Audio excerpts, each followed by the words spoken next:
joining us this evening. This group's a little rowdy, but it's a group of actual hardcore, dedicated. Everybody hates the word investors, but that's what these guys are. They're hodlers. They're investors. They make long-term plays. They make short-term plays. But if they like the project, they hold on to it and they continue to pump money into the project. Again, the group does get rowdy and asks a bunch of wild, outlandish questions, but it's usually buried behind underneath it all. There's some good questions, and usually the right ones to be asking for a bunch of investors. So if you can just put up with us a little bit, I swear we're all a bunch of good guys, and we all love the space. We love DeFi. I'm a DeFi maxi, and can't I can't say enough how much I love and want the space to grow. Interested to hear about what you guys have to offer and what your views on your project and the space are. Yeah, appreciate it. Thanks for having us. So why don't you go ahead and introduce yourself and the project, and maybe give us a little breakdown on like your tokenomics and stuff like that. Yeah, so my name is Chris. I founded DeFi Skeptic back in January. Our platform originally started off just looking to do project vetting as sort of our sole source of, utility. No token, no services, no products, just vetting. But as we started to develop the platform, we realized there was a lot more we could do just based off of our own experience and some of the connections that we had. So we wanted to implement it into more of a DeFi services / product type platform, more so focused on partnerships with projects, businesses, platforms that are doing things already to better the space. So that's really our platform's goal, is just to better DeFi in general, clean it up a little bit, try to provide like a internal regulatory aspect. World governments, they're just going to keep cracking down harder if the space doesn't try to self-regulate. So that's something that we're trying to implement, is just a internal regulation to weed out some of the scams, some of the typical exploits, vulnerabilities. That includes everything from, malicious coding practices to developers using all their typical tactics to marketing. I'm sure if anybody's ever been involved on a project in Telegram, you get nonstop DMs about marketing services, and 99% of them are scam. So what we're looking to do is clean it up in its entirety. We're not looking to reinvent the wheel. Some things we're looking to do internally. Other things we're looking to partner with projects that are already doing those things, which we've already made a lot of partnerships along the route before we've even launched. So yeah, that's really our goal as a platform, is just to better the space, through collaboration, as well as utilizing some of the things that we can do ourselves amongst our platform. Okay. So when you talk about like cleaning up the space and stuff, when you're looking at other projects, and what are you viewing as something like you're vetting this as a good project versus a bad project? Are you actually looking at like a financial gain aspect, or are you just literally looking at whether or not it's safe?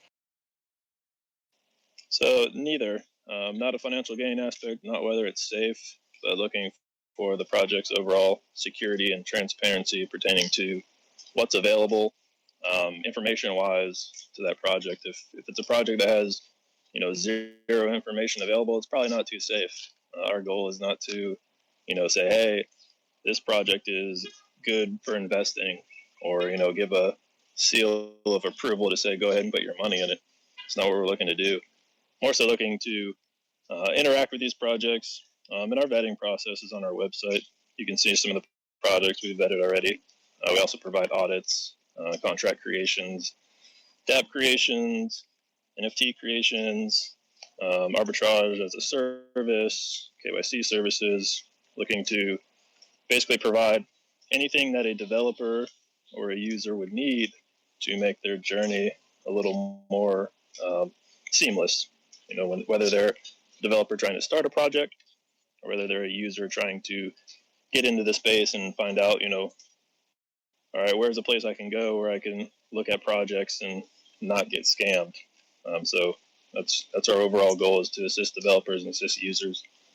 One of the things that's not even on our website that we're looking to do is an educational piece as well. That'll be sort of tied into our version 2. The website we have right now is just a typical like WordPress website, but we're building a version 2 website that'll be in React. Kieran's working on that, so we'll have that probably in the next few weeks. It's coming along pretty good. Trying to have it before launch, but we may have it before launch. I don't know, but either way, it'll be ready in a couple of weeks. But yeah, so yeah, we started off with vetting. We got into more of a product and service oriented mindset, and then started really focusing on partnerships, looking for groups that had the same mission and vision that we did. And that's how we found Apollo, their vision and mission with the whole marketing aspect and launchpad aspect. So we partner with them to provide our vetting for their launchpad, as well as auditing. We recently found DAPT LLC, who is a basically blockchain technology company. They do a lot of coding. So we're utilizing them, as well as them utilizing us. So when we form partnerships with people, it's more so how can we mutually benefit each other. We can leverage some of their services, they can leverage some of ours. We can sort of try to form this collective, this circle of people that are just focused on bettering the space. That way when people interact with that circle of platforms, they know that everybody's sort of assisting the same goal. And then, working together allows us to assist each other. One of the things that we've done with AMAs is, as a project owner, a lot of times you go to do an AMA and you never really know like which ones to do. You'll pay for ones and get into a room and it's just filled with bots, or nobody shows up, or it's just a scammy community. They want to give you a free AMA, but then ask for hundreds of dollars in giveaways, stuff like that. So one of the goals that we're trying to do with AMA groups that we've already started is finding legitimate AMA platforms, putting them through a vetting process, and interacting with them in a way where we can provide projects that come through our Launchpad partners, as well as our other partners in our platform, a tour package with one base price that allows them to schedule an AMA tour with platforms that are already ready to go. They don't have to worry about losing money to speaking to a room full of bots or getting scammed or anything like that. We designed Skeptic Token in a way to be a utility token for our platform. So it has many functions internally and externally. We designed it in a way that it would appeal to a lot of people, the long-term enthusiast and just the short-term traders. So our burn fund, it takes part of the tax invested externally into liquidity pool farms, and then harvests that interest.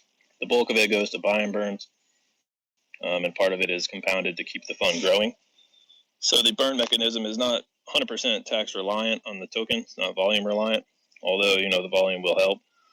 It'll expedite the growth of the burn fund, but it's not 100% volume reliant from the token.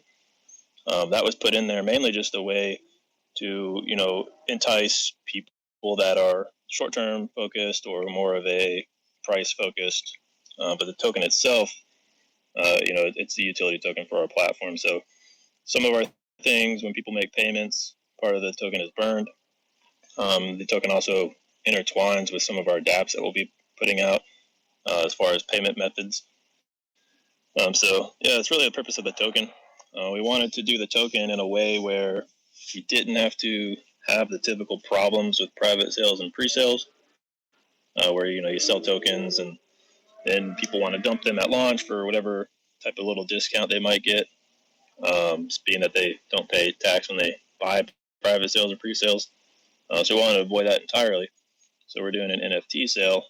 The NFT holders, they get a range of benefits. Part of it is 3% of all token volume. They get 45% of all the arbitrage bot trade profit. and they get 20% of the interest from the burn fund. And then those who are lucky enough to get the rare ones, so 20% of them are rare, they just get put into a random reoccurring lottery.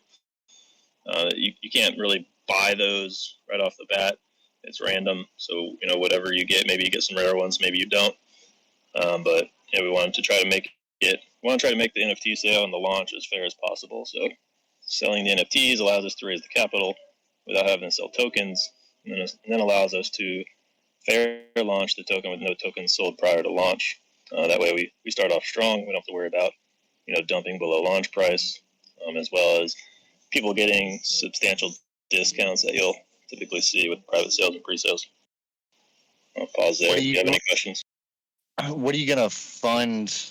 What are you going to fund the liquidity to? Yeah, so we're starting off with 2 liquidity pools. A lot of times projects start off with just one, usually BNB.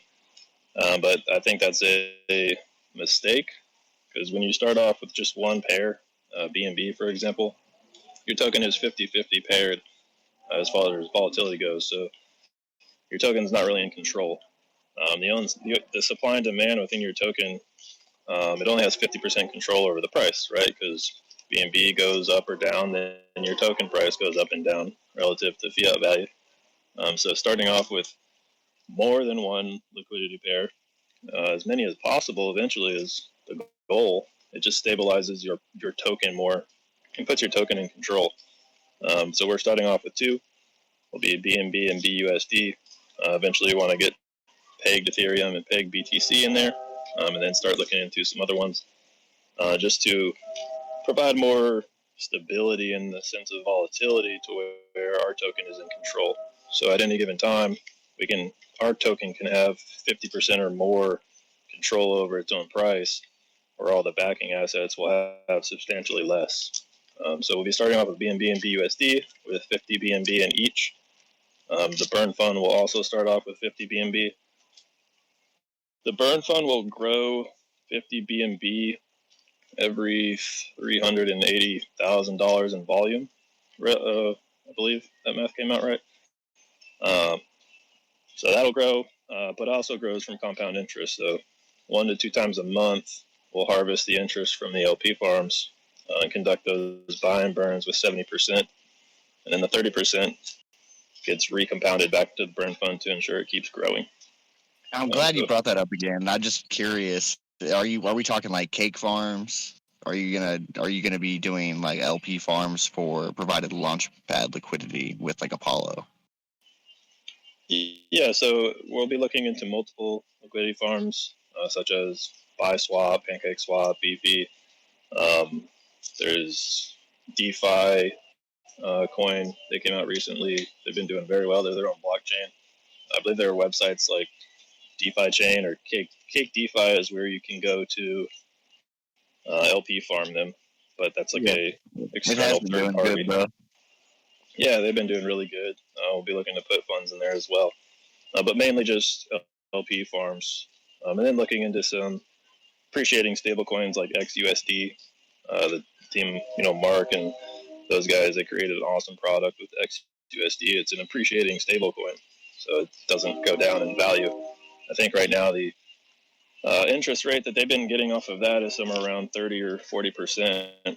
We're going to try to average the burn fund's interest somewhere around 100% APY, which is not very hard to get. I've been getting over that in my own LP farming for a few years now, so it's not hard to keep that around 100% average, as long as you're managing risk well and not dumping everything into like some random token LP farms. So it'll primarily be in stable pairs like BNB, BUSD, BSW, which is BuySwap's native token, with their BNB pair, stuff like that. We won't be putting burn fund money into any like shady token pairs. All right. 2 other questions for you. Do you work or talk to Mark? Yeah, I talk to Mark almost on a daily basis. Okay. And then is Are you handling all your agency functions in house, or because I know you partnered with, like you were saying, you were partnering with some people for certain things. Um, do you have all development functions taken care of currently? In terms of our token, or what do you mean? Yeah, just in terms of your project, your general roadmap right now that you have set. Um, just as far as like, because for instance, you were talking about like you were providing these services for additional projects, trying to be like the one-stop shop necessarily. And I was wondering if you were handling that in house or if like you were partnered with, for instance, Mark's agency. Yeah, so we're partnered with DAPT, which is a company Mark started with his team. We'll be leveraging some services they provide. We're not doing everything in house. I don't really see a need to do that. There's plenty of good people out there that are doing things right, that are bettering the space. So I don't see a reason to try to do everything solo. I think you can grow a lot better if you assist others in growing and they assist you in growing. So we're really trying to leverage people that are doing things already and doing it well.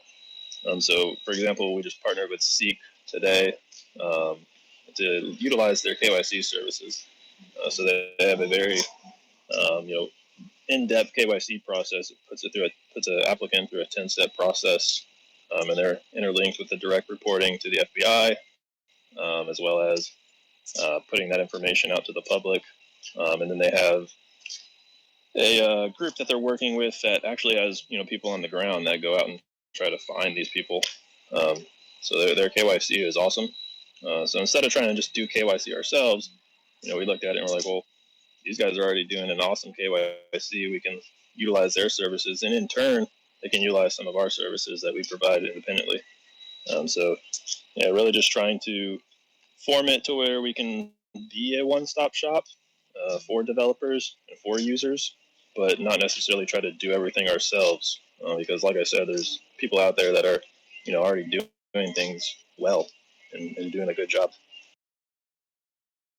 Yeah, absolutely. Makes a lot of sense.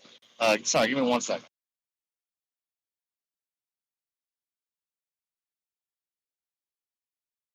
I'm sitting outside. And I live out in the middle of the country, and of course, everybody drives by with like a super loud truck. Um, no, yeah, I like what you guys got going on. It seems to be a fairly reasonable approach. The other thing I wanted to touch base on is I think you're the gentleman that I was talking to about mergers and acquisitions. Is that correct? Yeah, that's a small piece of what we're looking to implement sometime in the future.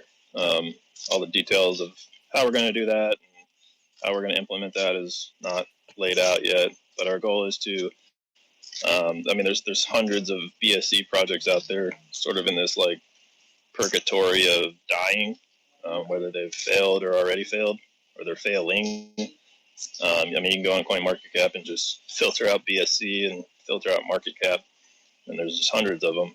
You go into their communities, and nobody's really doing anything. The devs are nowhere to be found, and they're not necessarily scams.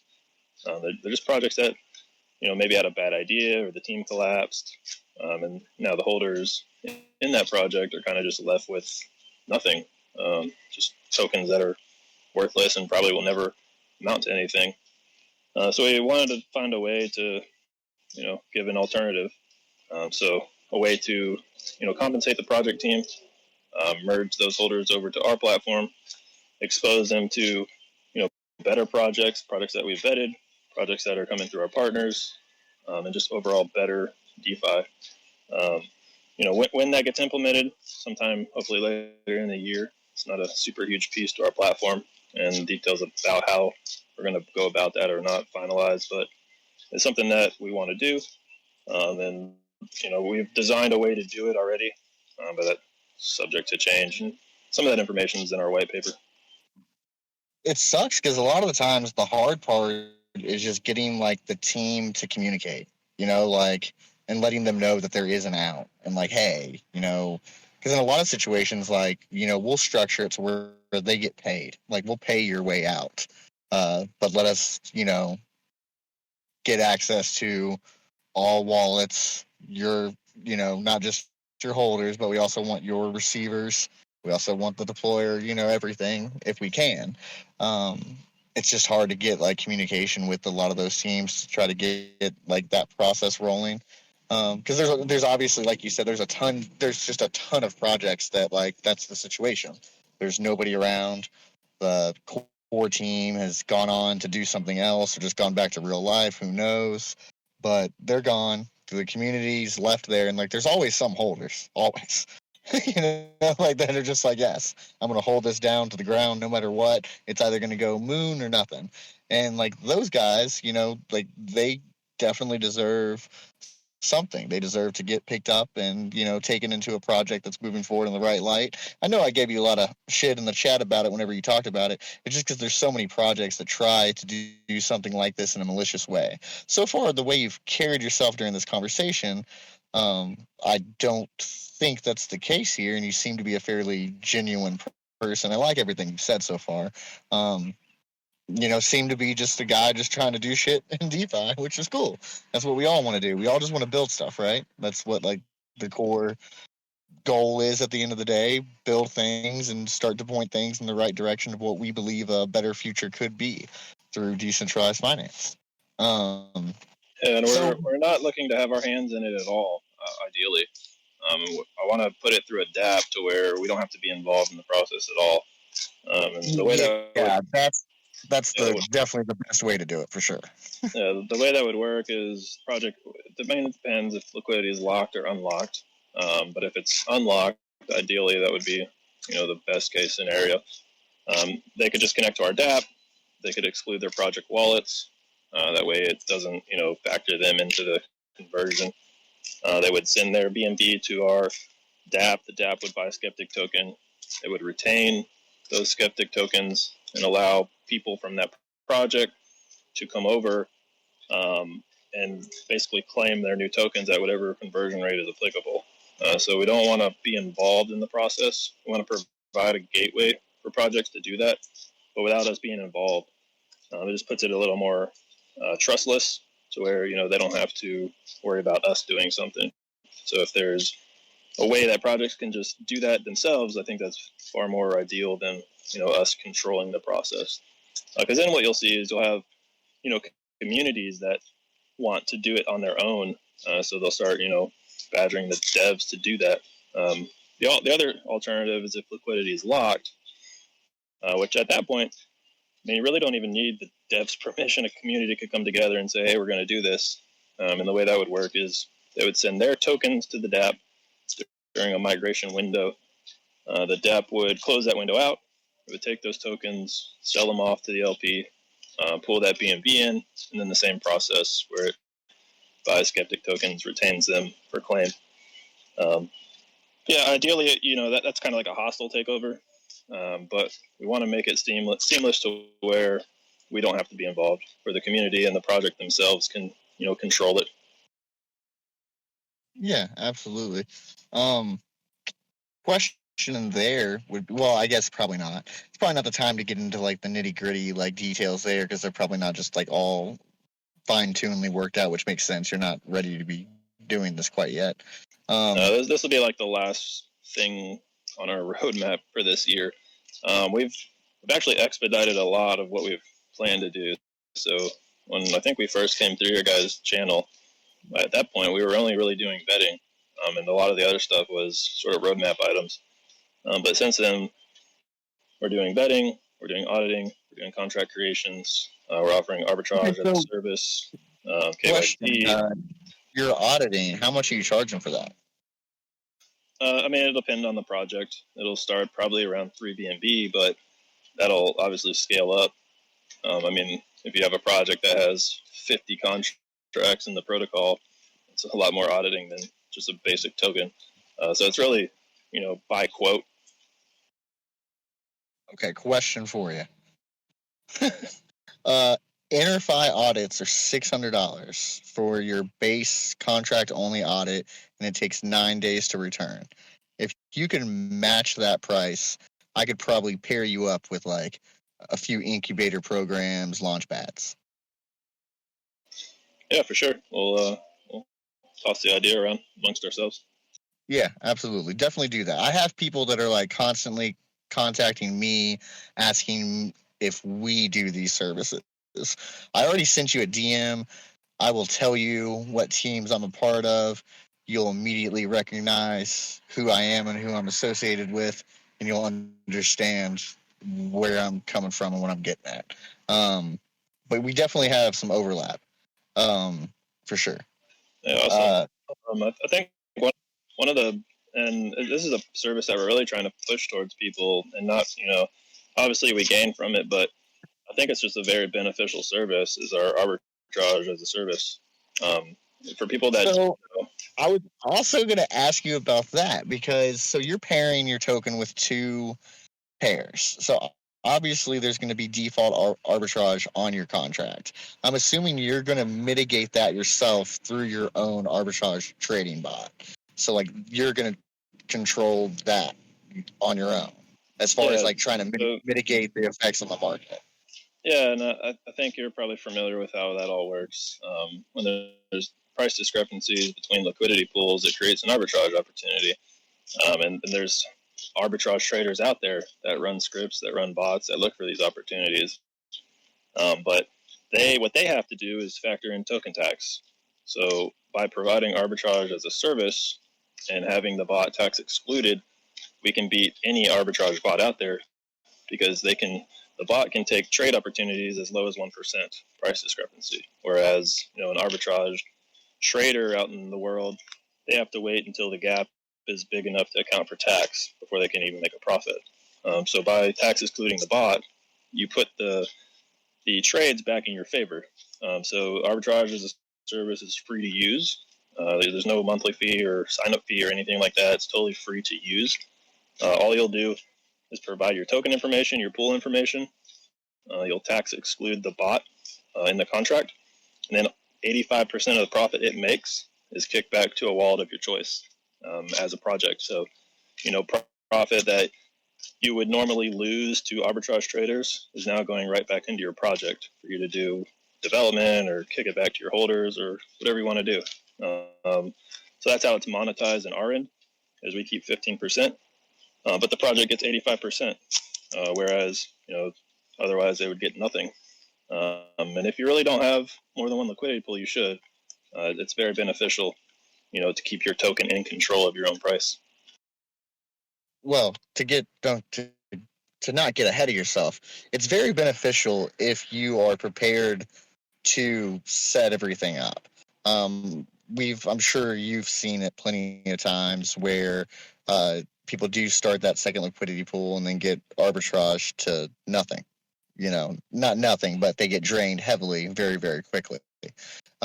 It's important to have safety guards in place, for instance, like your own trading bot, to protect against it and to try to pair as closely as possible and then monitor that pairing at all times. Yeah, for A sure. great example of that is like what happened with Reflex on their V2 with their Safe Moon swap. And they had three liquidity pools at the time: their own DEX, Pancake Swap, and Safe Moon swap.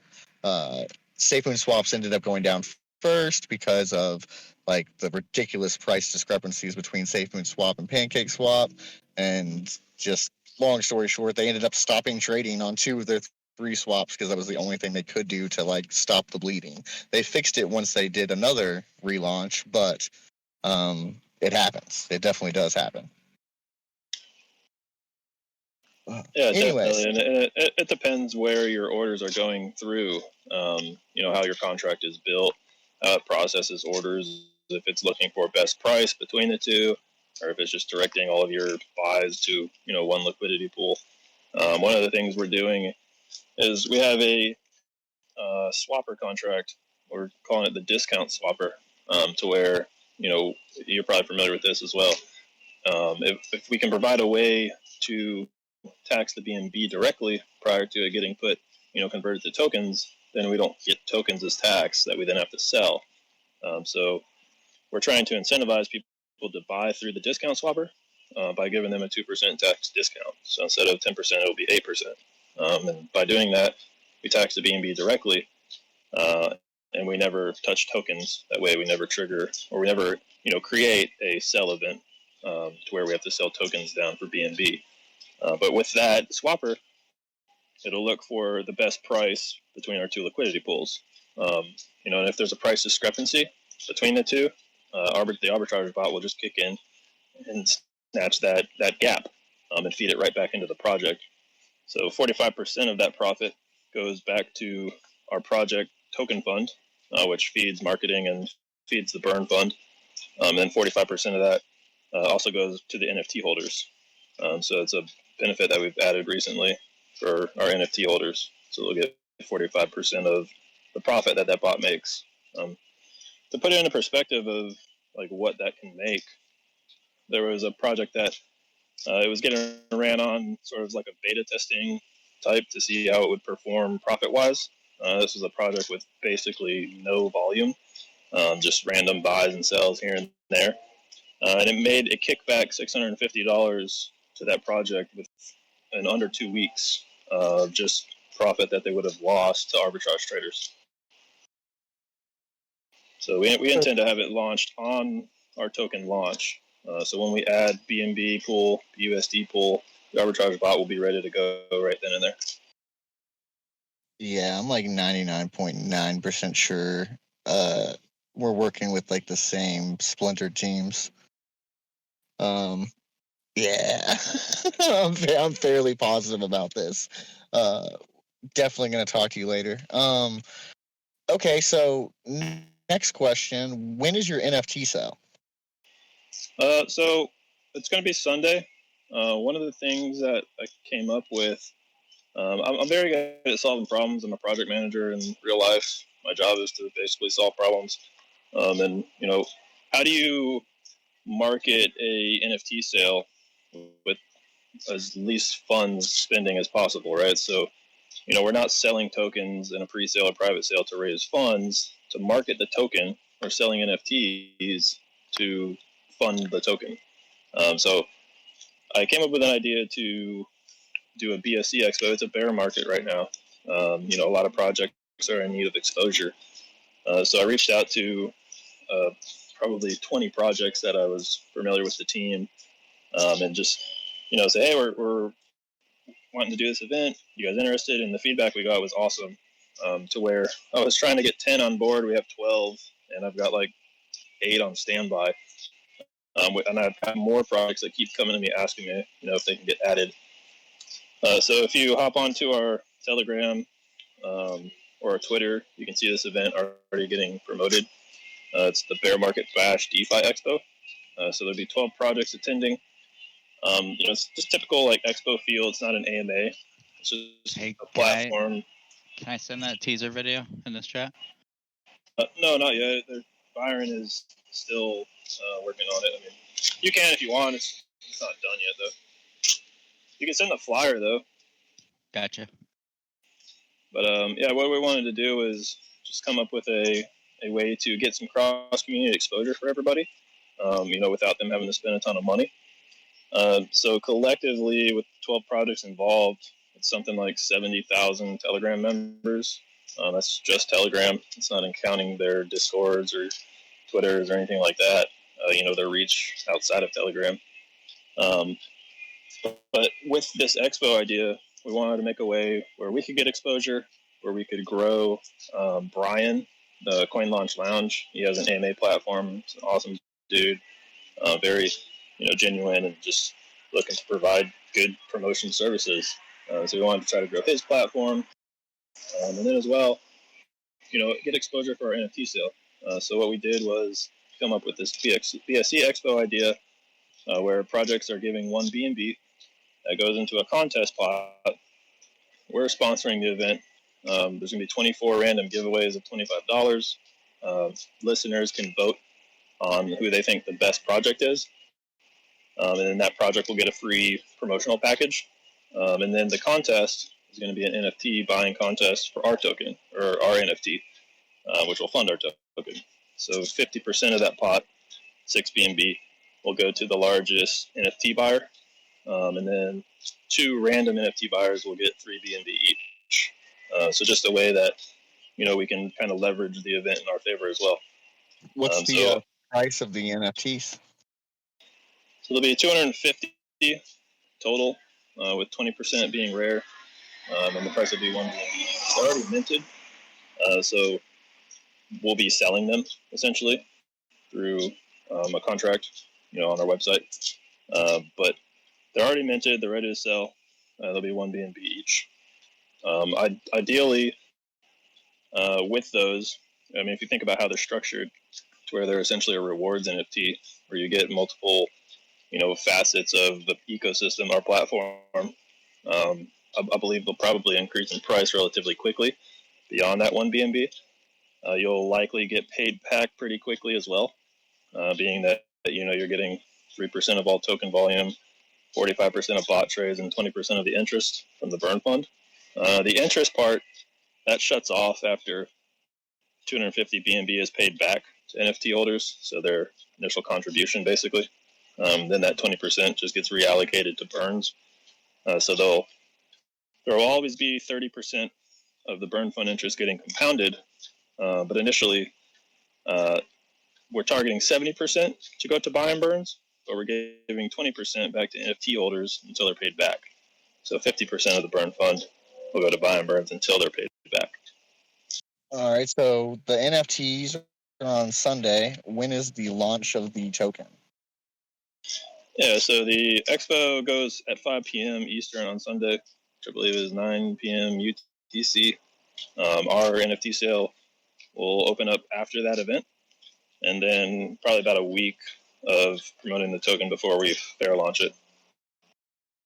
Very cool. And so you'll have like 100 BNB left over after your NFT sell, and you'll take that 100 BNB and use it to fund a little bit further development and some heavy marketing towards the launch, I'm assuming? Yeah, so we're not using any funds from the NFT sale or ongoing tax from the token for development. A lot of the connections we've made, we can do what we need to do without taking from the token. So any funds that are put through the token, they stay in the token.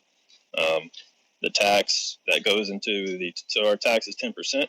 If you buy traditional routes, buy and sell is 10%. 6% of that goes into the token fund, where 70% of the token fund is put to the burn fund, and 30% is directed back to marketing the token.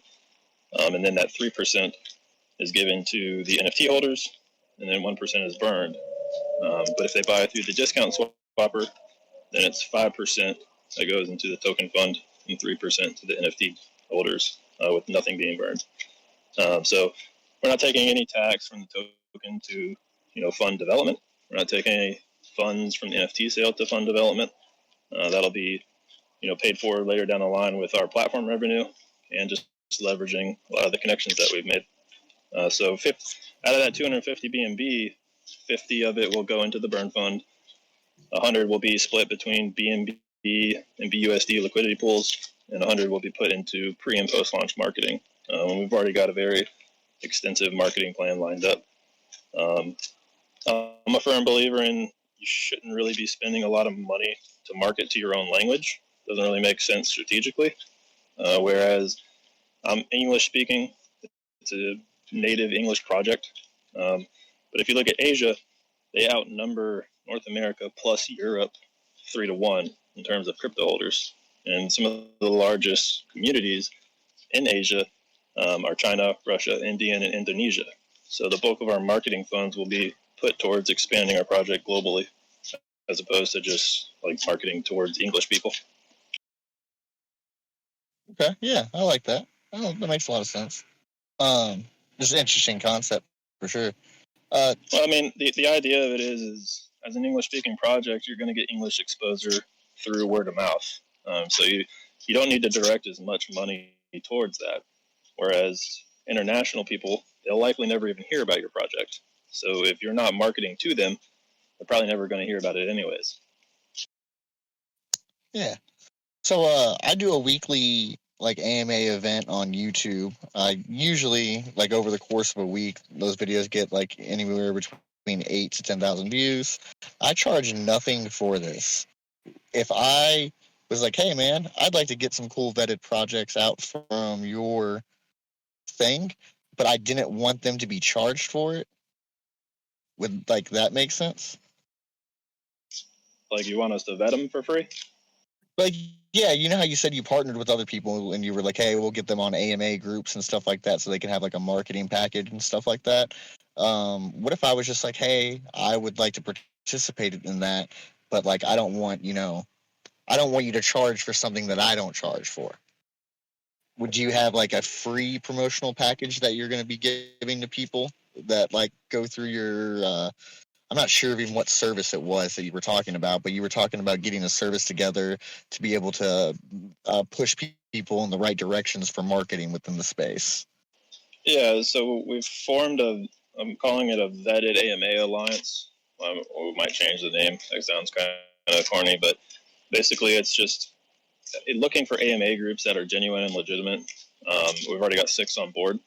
And what we're doing with those guys is through our Launchpad partners and through our platform and our other partners, projects that come to us for various services or to launch, we're pushing the AMA package to them as, here is 6 AMA platforms. The price is told B&B.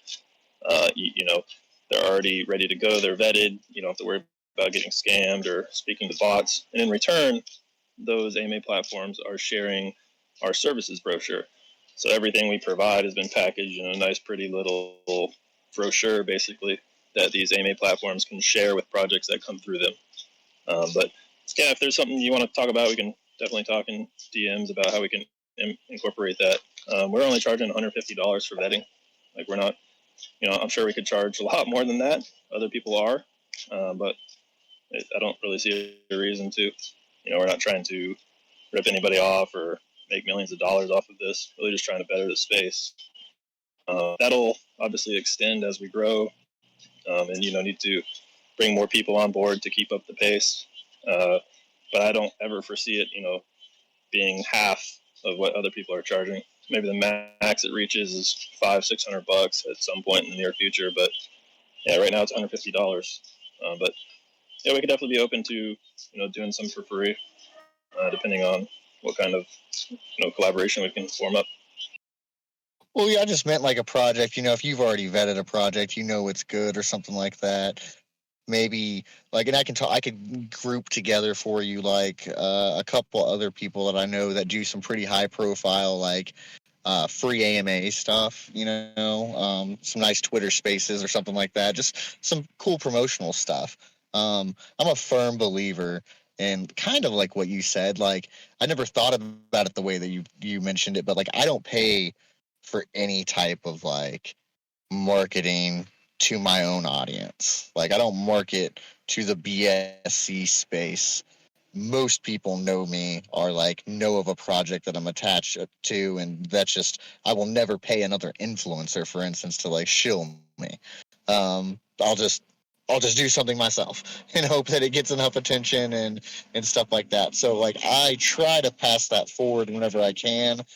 I've been able to build a couple platforms that are like fairly popular that gets like some good exposure, and I never in the million years ever want to charge for that. It's just one of those things that it was one of the harder things I had a hard like time dealing with whenever I first got started out, was finding good places to just be able to like gain a larger reach.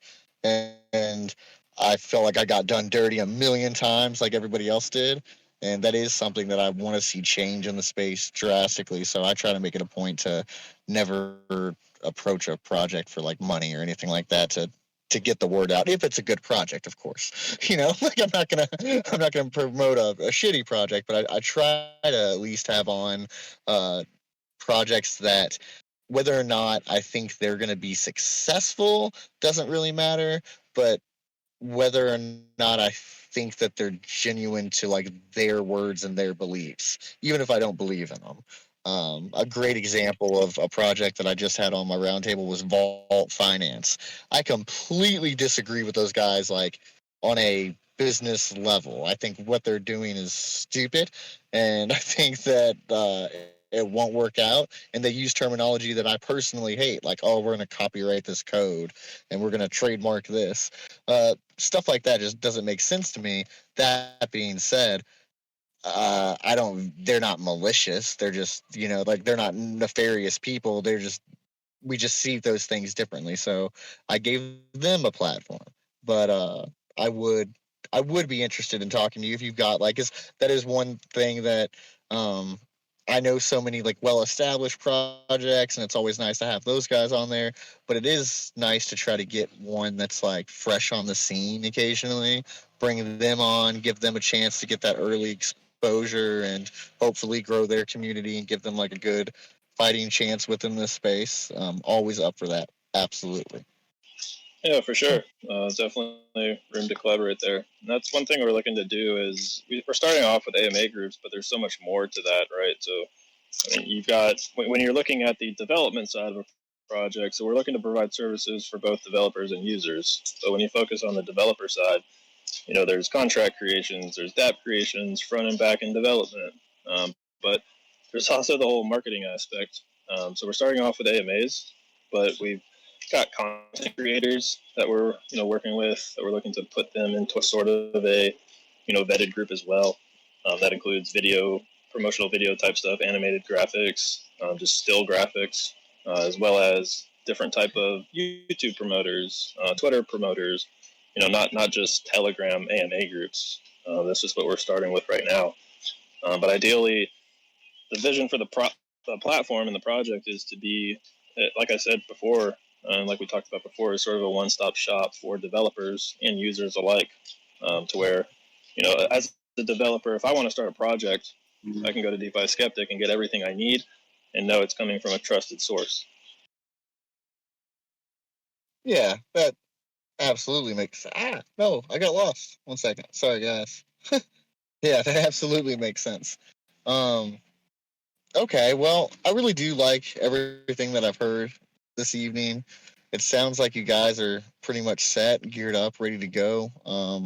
2 weeks from now, for instance, you'll be launched, I'm guessing, live. Yeah, if everything works out. So next weekend NFT sale, and then about a week of promoting the projects. Oh, can you name any of your projects that will be at your bash? I posted the picture in the main chat. Yeah, he's got it on there. I get lost in Discord easily. Two of them are dropped out. One of Join Coin dropped out. They've got a lot of restructuring going on, so they're going to be available for the event. And then Web Rewards, they're dropping out due to some internal things going on. But we've already got projects taking their place. The projects taking their place will be Useless and Block Blend. But those are the only two that aren't on that flyer right now. Gosh, yeah, we have too much overlap. It's crazy. So yeah, so I work with Jeff, for Fiber and Shillex. Obviously I've worked with in the past. Anyways, we'll talk about it all privately. So yeah, no, I like you guys. Great project. Definitely stepping up within the space with something that's needed. It's kind of funny how few agency protocols there are out there that provide like actual services for other projects. It's like few and far between. There's just like I can't obviously say publicly who all we fulfill agency for, but it's a lot of projects. Long story short, there's just not that many movers and shakers behind the scenes.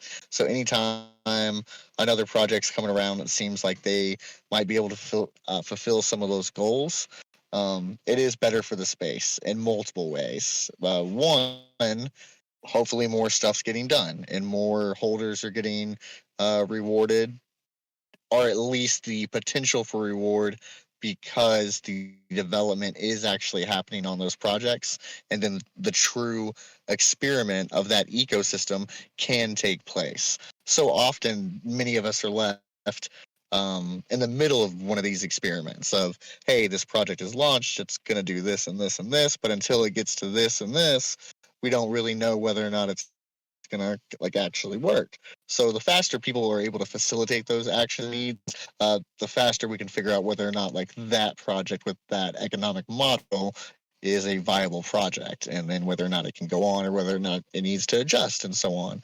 And that's just better clarity for all parties involved, not just the end holder, but the teams behind the projects themselves as well. Not every team's a good team. Not every project's a good project. Not everybody knows this until you're already, in the midst rolling through stuff. I've seen it all. So I'm very, very cool, very reasonable way of deriving value into your ecosystem. I say this all the time to people that more often than not, the way that I pull revenue into my token model is actually through utility development for other projects and so on and so forth. It's the way that we're able to support such like high levels of development behind like the metaverse and stuff. Um, yeah, definitely cool. Definitely like the project. I'm gonna be looking forward to looking into these NFTs a little bit more. It sounds like from the way that you've built the NFT system, even if you weren't able to get a good line in for the token itself, because we know how fair launches can go sometimes. If you're gonna hype it for a week, it's probably gonna zoom pretty well on that day one. Um, so it I would think that maybe the NFTs, if you can get online and grab one of those, that might even be like the smarter way to go. Is try to score one of those and just ride that nice tax off that first day. One other question I do have about your tokenomics. Whenever you reviewed them, there was a little bit of a word salad between how what what's happening with like the holder of the token itself. So, for just clarity, is there a passive reward for the token holder? No, there's no reflections or reward or anything like that for the token holder.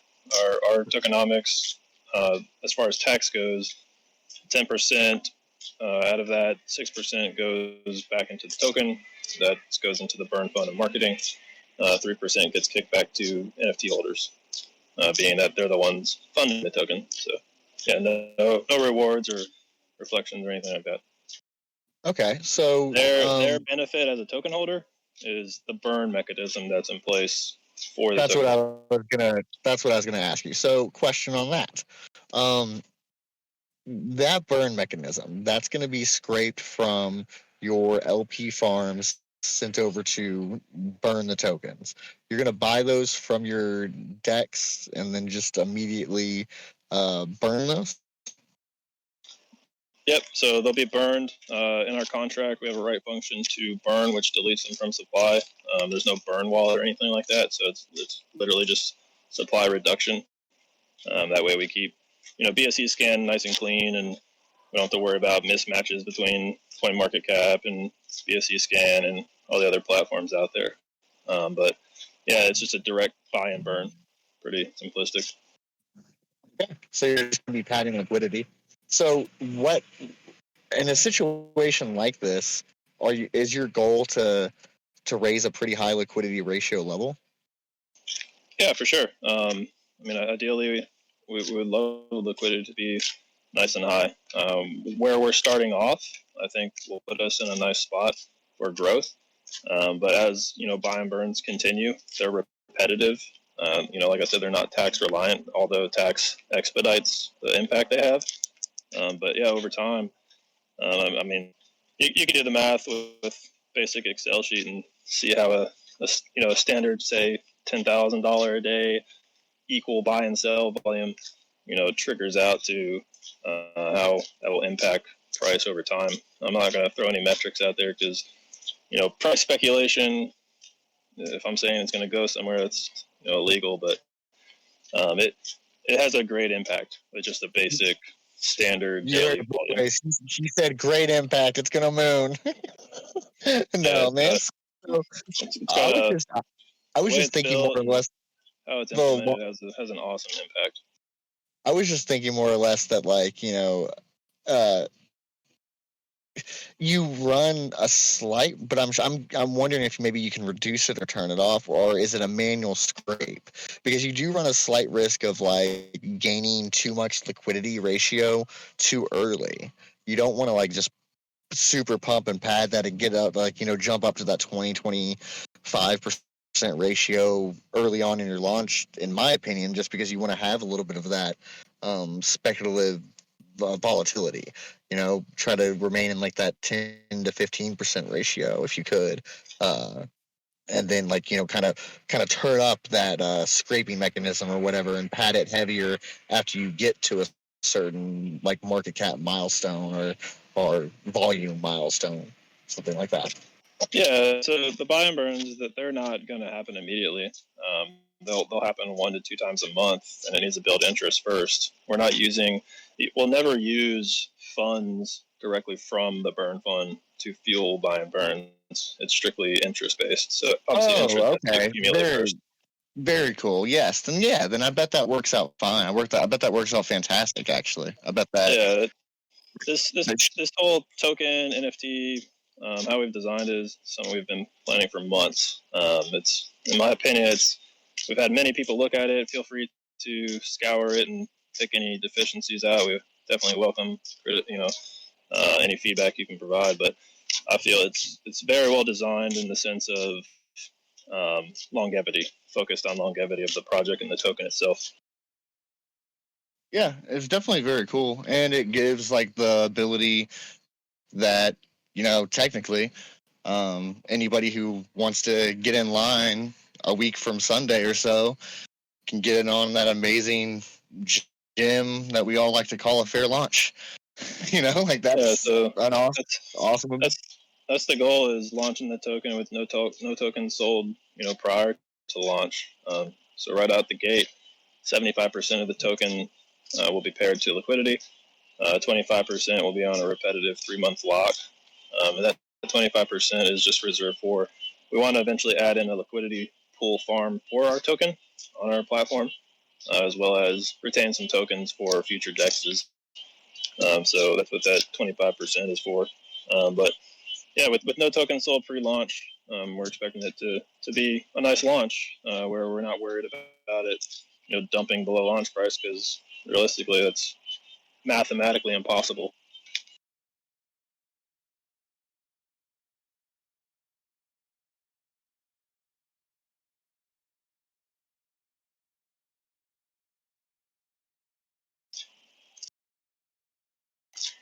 Not sure if I got disconnected or maybe you're on mute.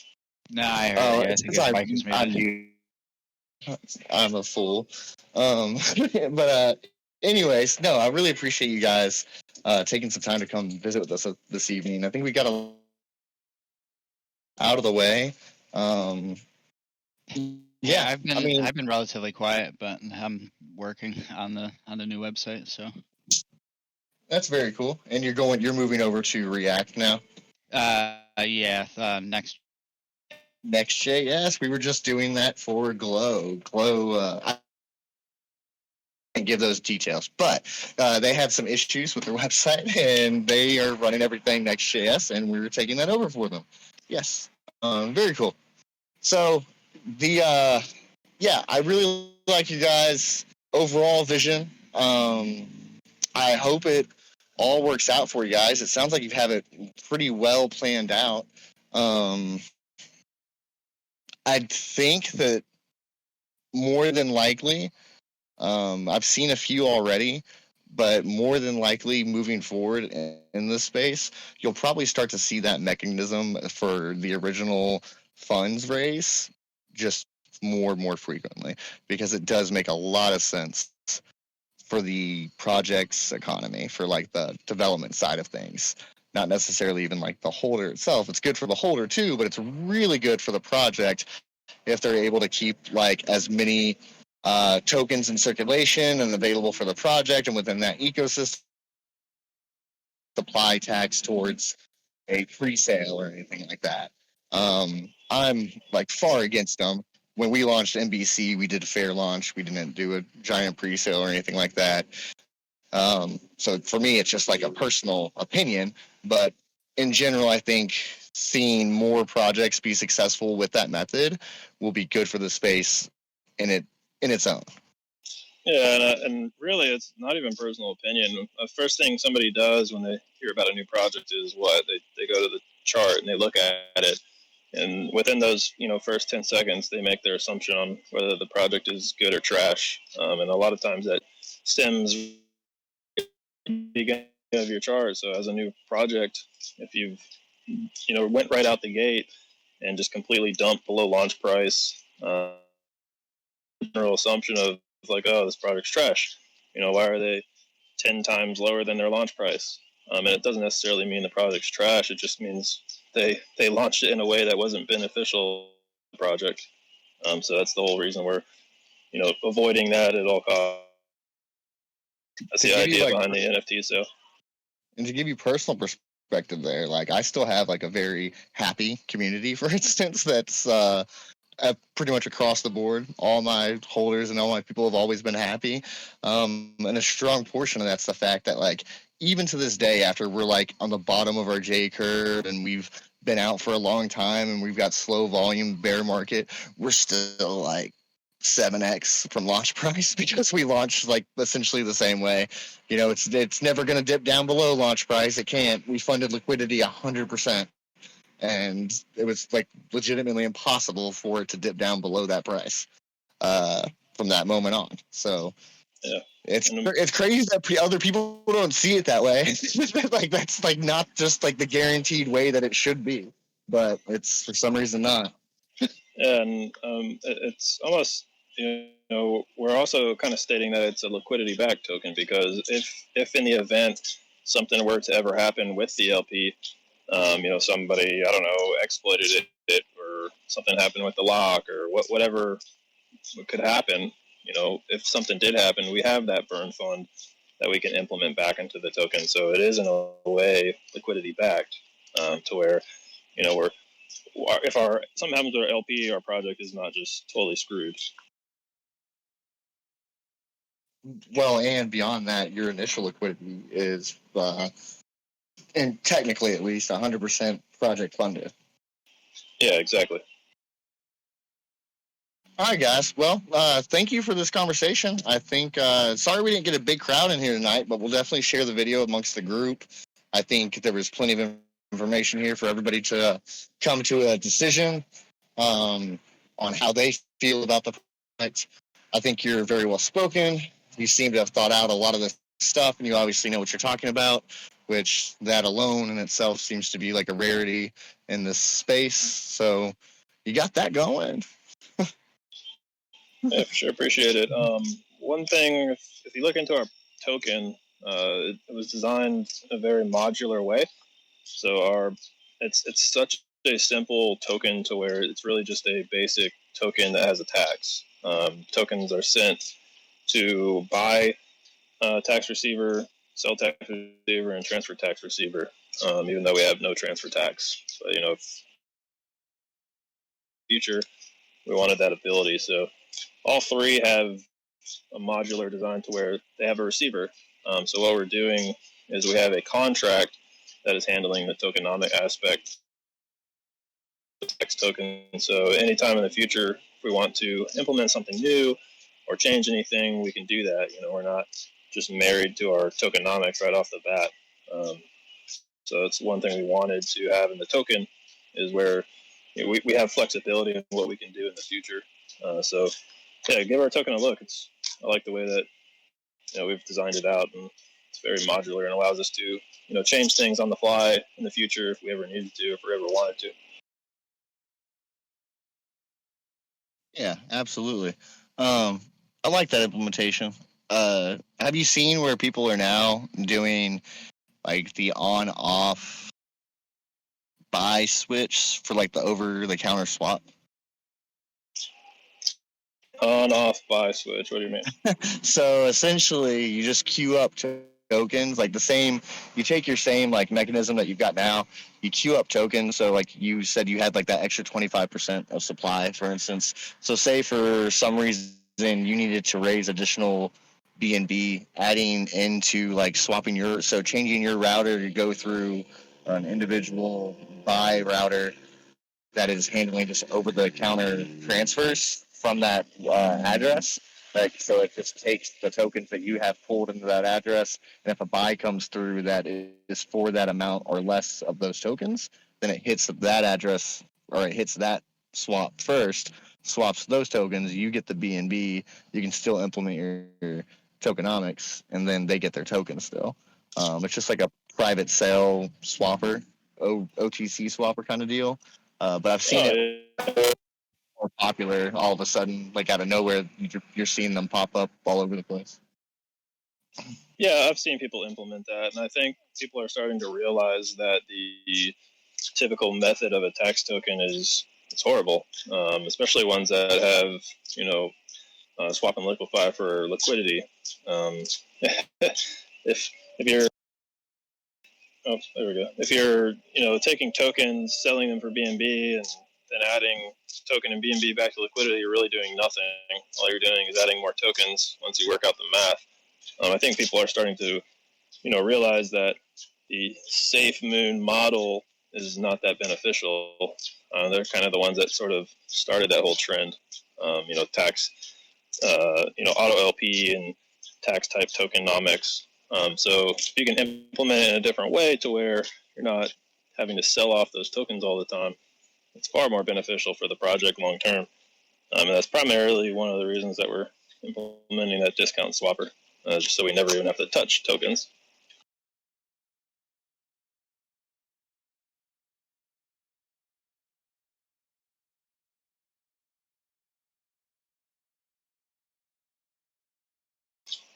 I think you're on mute again.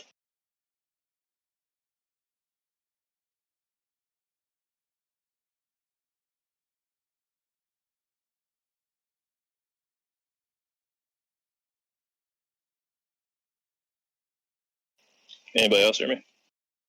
Yeah, I can hear. I can hear you. Maybe it dropped off, but yeah, that's all I got. If there's any questions, feel free to ask. If not, we can hop on out. Yeah, appreciate it.